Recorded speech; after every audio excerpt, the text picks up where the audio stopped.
ஆண்டவராக இயேசு கிறிஸ்து நாமத்தினாலே உங்களுக்கு என் அன்பின் வாழ்த்துக்கள். இந்த நாளுக்கான இன்றைய மன்னா 1 யோவான் புத்தகம் 4ஆம் அதிகாரம் 8வது வசனம்.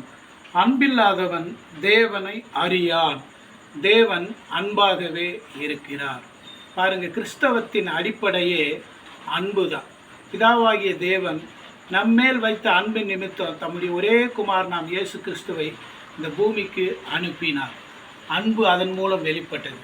ஸோ கர்த்தருடைய பிள்ளைகளாகிய நீங்களும் நானும் கூட எல்லா மக்களையும் நாம் நேசிக்க வேண்டும், அன்பு செலுத்த வேண்டும். மாறாக கசப்போ அல்லது வெறுப்போ பகையோ அப்படி வைத்து கொள்ளாமல், விரோதம் பாராட்டாமல் எல்லா மக்களிடத்திலும் நாம் அன்பு பாராட்ட வேண்டும், அவர்களை நேசிக்க வேண்டும், அவர்களுக்காக ஜெபிக்க வேண்டும். இது கர்த்தருக்கு பிரியமானது.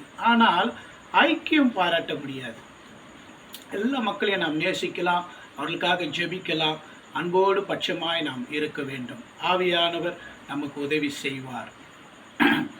அநாதி ஸ்நேகத்தா என்னை நேசித்தீரையா, காருண்யத்தினால் என்னை இழுத்து கொண்டீரே. அநாதி ஸ்நேகத்தால் என்னை நேசித்தீரையா, காருண்யத்தினால் என்னை இழுத்து கொண்டீரே. உங்க அன்பு பெரியது, உங்க இரக்கம் பெரியது, உங்க கிருபை பெரியது, உங்க தயவு பெரியது. தகப்பனே, இந்த வசனத்திற்காக ஸ்தோத்திரம்பா. எல்லா மக்களையும் நாங்கள் நேசிக்க, அன்பு பாராட்ட, அவர்களுக்காக ஜெபிக்க உதவி செய்யுங்கப்பா. எல்லா மக்களையும் ஆசீர்வதிங்க, ரட்சிங்க.